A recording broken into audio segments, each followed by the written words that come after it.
Western ഓസ്ട്രേലിയയിൽ apartment living പ്രോത്സാഹിപ്പിക്കാൻ സർക്കാർ 10 ട്രെയിൻ സ്റ്റേഷനുകൾക്കു ചുറ്റും വൻ വികസനം.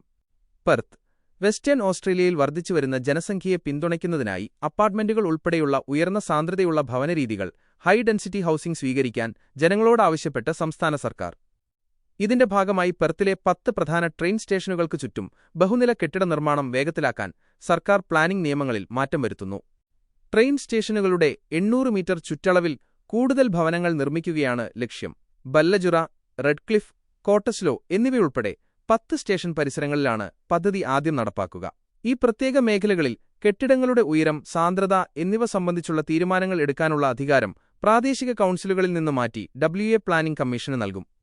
പല പ്രാദേശിക കൗൺസിലുകളും താമസക്കാരും ബഹുനില കെട്ടിടങ്ങളെ എതിർക്കുന്ന പശ്ചാത്തലത്തിലാണ് സർക്കാരിന്റെ ഈ നീക്കം. ഭവന നിർമ്മാണത്തിനുള്ള അനുമതികൾ വേഗത്തിലാക്കാൻ എല്ലാ പ്രാദേശിക സർക്കാരുകളും ശ്രമിക്കണമെന്ന് പ്ലാനിംഗ് മന്ത്രി ജോൺ കാരി കർശന നിർദ്ദേശം നൽകി.